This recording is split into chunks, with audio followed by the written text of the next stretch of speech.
So today was a kind of variety of different events. We did a mountaineering course, ice climbing, snow climbing, skiing, skinning. We started here and we ended up skinning up the mountain here out back. We have 100 acres here of ski trails. And we put our skins on our skis. We climbed up to a rappel. Once we got up to the rappel, we simulated rappelling down a gully. And we had the client do the transition, put his skis on his backpack, rappel down a very low angle grade 1 ice climb, get to the bottom, transition over, and climb with ice axes and crampons back up the snow slope. And once we got back up to the snow slope, we continued on our skins and we climbed up to another elevation.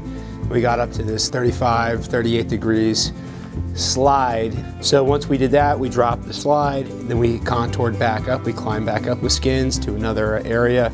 We skied some tree skiing, which we encountered some really good snow. And then after we wrapped up the ski part of it, the glade skiing, we ended up going ice climbing. So the whole day was a culmination of, doing all sorts of different transitions, getting the client used to using their skis, combining the skis, the skins, the ice climbing, the mountaineering axe, the whole package. And we started today around 9 o'clock and we finished up at 7:30.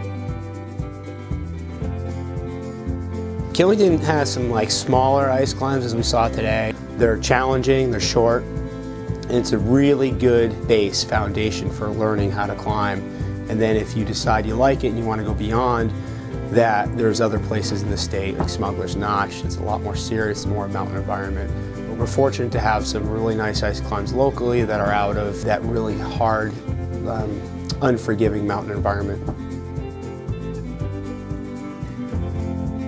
I got into ice climbing because I'm a skier, and I started skiing these lines at Tuckerman Ravine, Hillman's Highway, which is another line on Mount Washington, skiing Ammonoosuc Ravine, and a lot of that stuff you want to have crampons and ice axes for. And then I started doing stuff in Colorado, skiing 14,000-foot peaks.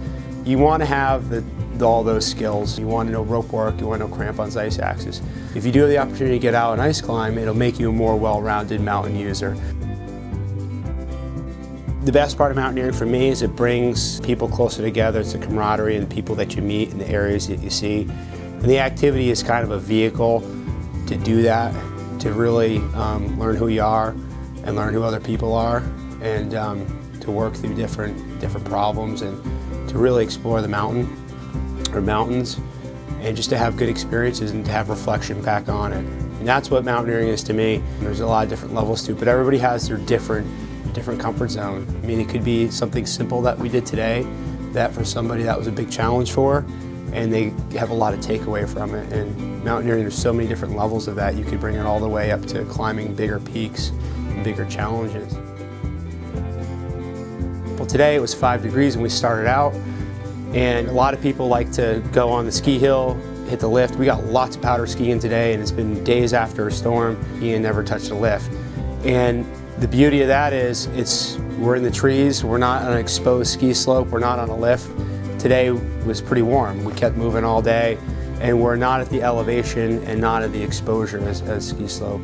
So there's a lot more to Vermont, there's a lot more to coming up to Killington and central southern Vermont than just hitting a ski area.